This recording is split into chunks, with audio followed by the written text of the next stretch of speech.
Let's take a look at some charts for Tezos, the latest article on Brave New Coin. So Tezos uses proof of stake, and there are many other proof of stake coins. So what I like to do is compare them all just in general to a few metrics to see where things stand as far as, is there a leader in the pack among one metric or all the metrics? You know, for instance, does something high in market cap have a high daily active addresses and transactions per day? You know, in this case, Tezos does not. Now, for me, I believe that's because 80% of the network is currently being staked. So there's not really much else to do with Tezos than like collect interest basically on your holdings. It isn't necessarily a medium of exchange. It isn't used for dApps. It isn't used for stable coins. Not really used for anything at the moment. It's early. It's new. That's probably fine. It's got years left in it to go to prove its value. I think the staking narrative has certainly helped the market cap here. I think the number of exchanges that you can easily stake has helped, especially for Americans who have trouble accessing a lot of this stuff.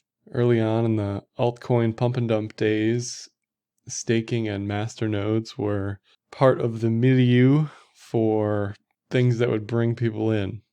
Because essentially when you're locking up supply like that, you're making the float or the amount available to buy and sell extremely small on exchanges. So even using the term lockup isn't exactly correct. Anybody who's staking Tezos can essentially unlock it very easily. This isn't like a certificate of deposit CD or anything where it's like locked in for a certain amount of time. So even though 80% is staked, in reality, that can easily just be unlocked and, sold. So if someone wants to panic sell, they can do that. But if we compare all the metrics together, Tezos isn't necessarily leading anything else other than market cap. It's likely arguably leading in the daily transaction volume. And that very much could be related to proof of stake rewards or baking rewards, that sort of thing. The NEO value here, I'm not too convinced is a true representation of what's going on. I'm not really sure why it's as high as it is, other than some sort of mixing service or spam on the network. I'm honestly not sure. But in general, Tezos is, other than NEO, leading that metric. Fees-wise, it's certainly higher than most chains in the USD value of the fee. This is again in part because the token itself has high value for USD comparatively to other coins. And if you look at Lisk, they just essentially aren't scaling too well based on what I can see. When there's a coin where the fees just jump insanely high, I mean, we're seeing very high fees on Ethereum right now, way above $1. I've seen pictures of $83,000 fees for some transactions estimated. So things can get crazy when there isn't adequate scaling mechanisms for the network demand. And that's just part of the fee market. So Lisk is probably experiencing that right now, which is why the fees comparatively are so high. And as far as transactions per day and daily active addresses, again, I go back to this idea that if 80% of the network is staked, I mean, I own some Tezos, I'm staking it. I'm not going to move it anytime soon. Like, that's just the way it is. It's there. It's not moving. So the only transactions are staking related, staking rewards related. So if you're staking on Kraken, for example, you get paid out every 3 days. And that, I believe, is part of this transactions per day. Now, that could be on the Kraken ledger itself. But regardless, Kraken, the staking wallet, should get some giant staking reward that they then distribute among users on the exchange on their ledger side. It's probably not individually distributed just because of fees would skyrocket for that and it wouldn't make sense. It's probably not individually distributed on the chain itself. And daily active address is the same. GitHub commits, I don't really think in general these are too valuable. I just mainly put it on here because it's something that I can compare between all the coins. And it's something that a lot of people look at and are interested in. What I don't want to see when I'm looking at commits is just a zero value, or like Litecoin, where there's just no dev activity other than one developer merging stuff from Bitcoin, for example. You want to see novel stuff, you want to see activity, you want to see a dev community, So even though something like Ethereum has tons and tons of developers, tons and tons of commits, it's hard to judge whether or not those commits are of high value, if those developers are good developers, that sort of thing. Like you can't see that when you're just looking at the commits number. But you can see Tezos certainly on the higher side of the group. If we look at staking value by asset, again, this is in USD, and if we look at all these assets here, there's a ton more than I just listed in that initial graphic. But in general, Tezos, EOS, Dash, NEM, Algo, Atom. Algo and Atom are another sort of newer chains that I don't really have metrics on, so those aren't in the initial graphic. EOS doesn't have reliable numbers, so again, they're not in the initial graphic. Tron, Decred, Waves, all this stuff is on the higher end, but certainly smaller than Tezos. EOS and Tezos are definitely two of the networks where the total being staked is among the highest, and the total USD value, as you can see here, is definitely among the highest. In general, although most of these networks have a high percentage of the network being staked, the USD value total isn't really worth as much as Tezos or EOS, for example.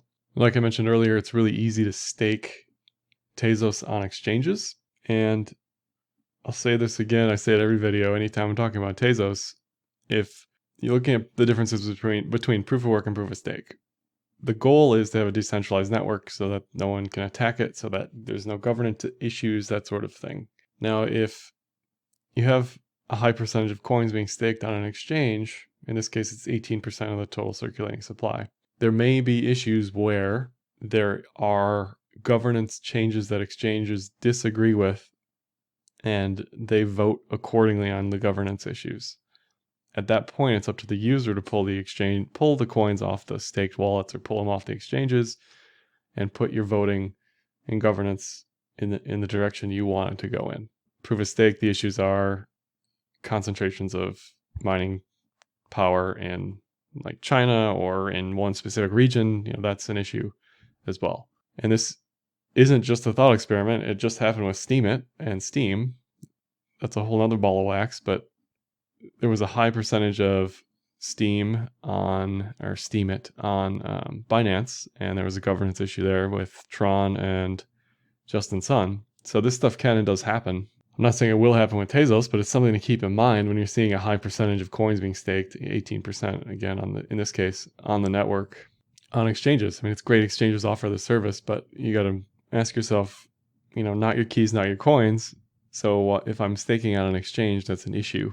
Now, it's very easy to stake using other non-exchange bakeries, but I think the convenience is clearly there, for Coinbase and Kraken. I mean, like I said, I stake on Kraken, so it's just easy. That's what I do.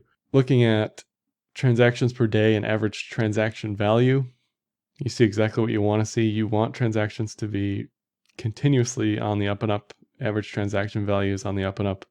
Both follow the basically price of the token. You see this across all crypto tokens, assets, whatever. You can see average transaction value came down. Actually, it front ran the price coming down. So you can see that, although price maybe started to come down a few days after the initial all-time high in transactions per day, there's definitely some movement of token onto exchanges that isn't on exchanges already. And then that helps the selling pressure. So it's definitely worth checking out transactions per day every once in a while. If we look at NVT, which is an inverse metric of economic utility and active addresses, you also see exactly what you want to see. I want to see NVT on the lower side historically, because that means that economic utility is increasing over time. Now, this may just be related to staking again and staking rewards, so it may not be as valuable as a proof of work NVT, for example, because there are no staking rewards. Certainly there are mining rewards and there are mining pools, so it's similar, sure, but it's a little different. You can see that this was the initial ICO distribution, and that's why the averages popped up. The active addresses haven't quite gotten above that point, but they're certainly way above historic lows, and month over month, it's definitely been rising, which is exactly what you want to see if you're bullish on anything.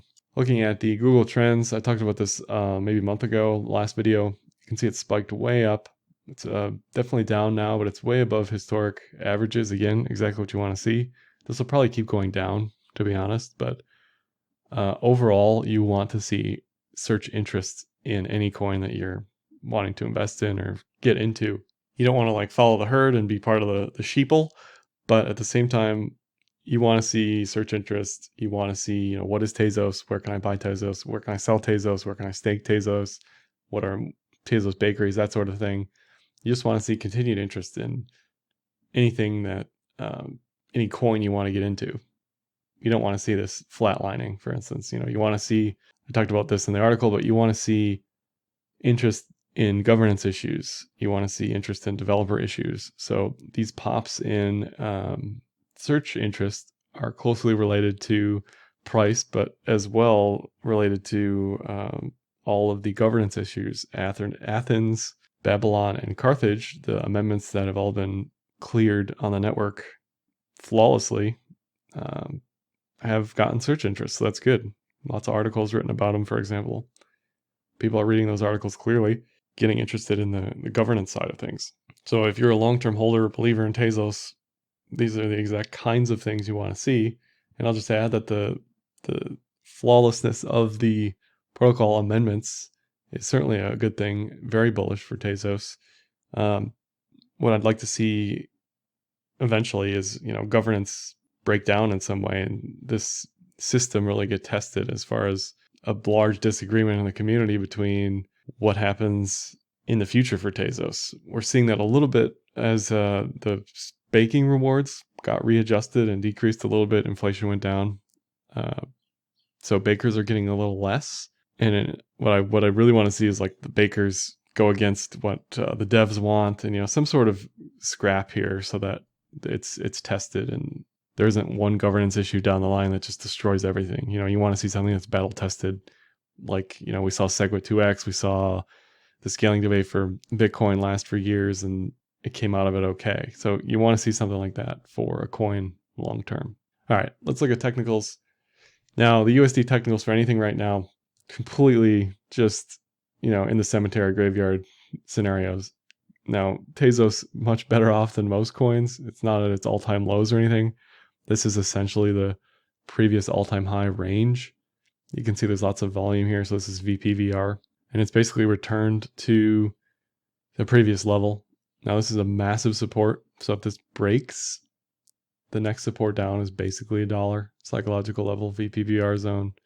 You can see it's below the 200, it's below the 50. So probably death cross over the next couple weeks. Everything across the board isn't pretty right now. Volume hit an all-time high bigly on Bitfinex.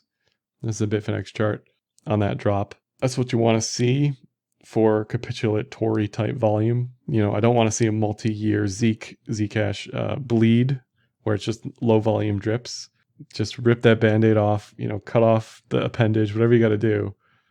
But get that capitulation going because you don't want people looking at the chart every week, just selling a little bit, selling it down. Nothing is more bearish than that.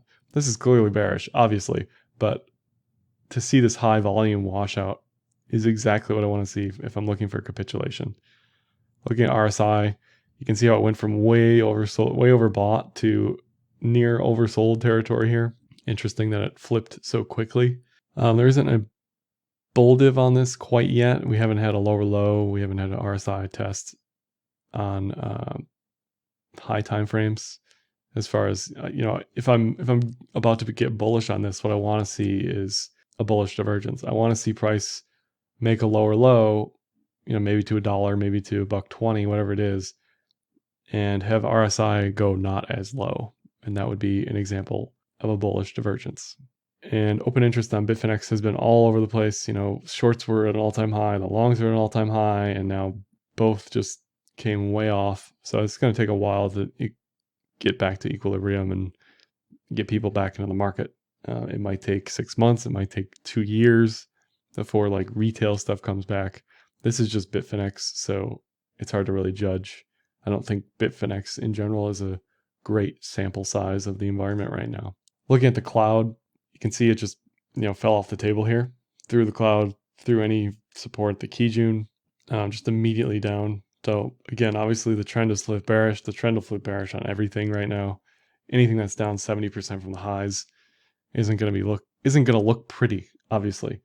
Again, it's just back in this all-time high support resist zone. I think overall it's positioned way better than most coins. If we look at the Tezos BTC pair, you can see the OI again was at shorts were at an all-time high. Shorts have come way off. Longs have come way off. Overall, though, it looks pretty good as far as where it's sitting. It's sitting above the previous support, above the previous resistance from the all-time high.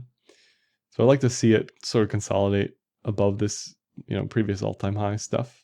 This is probably a falling wedge type of thing. I didn't put that in the article, but it certainly looks that way, and that is has a chance for a bullish reversal. So if it continues to consolidate, make lower lows, but in a tight range, it has a chance to break up over the next couple of weeks, depending on how we look on the macro picture.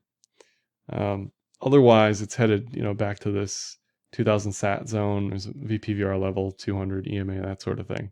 Again, volume on the day way up, exactly what you want to see for capitulation. RSI, no bull div as of yet. So I think overall, from a protocol perspective, at a fundamental analysis perspective, and a technical perspective, Tezos is certainly better positioned than a lot of stuff on the market right now.